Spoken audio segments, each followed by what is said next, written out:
مجھے دنیا کے تیسرے نمبر پر سب سے زیادہ امیر کھرب پتی کا انٹرویو دیکھنے کا اتفاق ہوا۔ اس انٹرویو میں اس نے دلچسپ باتیں کہیں۔ دنیا میں نوکری کرنے والا کوئی شخص خوشحال نہیں ہو سکتا۔ انسان کی معاشی زندگی تب شروع ہوتی ہے جب وہ اپنے کام کا آغاز خود کرتا ہے۔ اس کی دوسری بات، کامیابی اور ترقی کا تعلیم سے کوئی تعلق نہیں۔ اگر تعلیم سے روپیہ کمایا جا سکتا تو آج دنیا کا ہر پروفیسر ارب پتی ہوتا۔ اس وقت دنیا میں 950 ارب پتی ہیں۔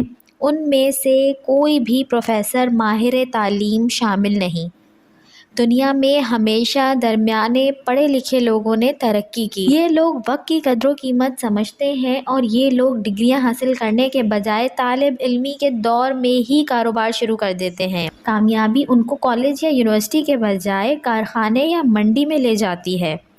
میں زندگی میں کبھی کالج نہیں گیا۔ میری کمپنی میں اس وقت اعلیٰ تعلیم یافتہ 30,000 مرد اور خواتین کام کرتے ہیں۔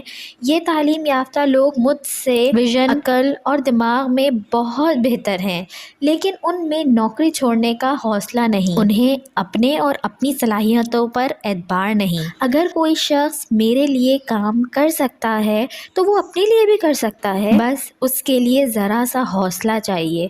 دنیا میں ہر چیز کا متبادل موجود ہے، لیکن محنت کا نہیں۔ دنیا میں نکمے لوگوں کے لیے کوئی جائے پناہ نہیں، لیکن کام کرنے والوں کے لیے ساری دنیا کھلی پڑی ہے۔ ویڈیو اچھی لگی ہو تو اس کو لائک کریں، شیئر کریں اور میرے چینل کو سبسکرائب کریں اور ساتھ ہی بیل آئیکن کو بھی پریس کر دیجئے تاکہ میری نئے آنے والی ویڈیو آپ کو مل سکے۔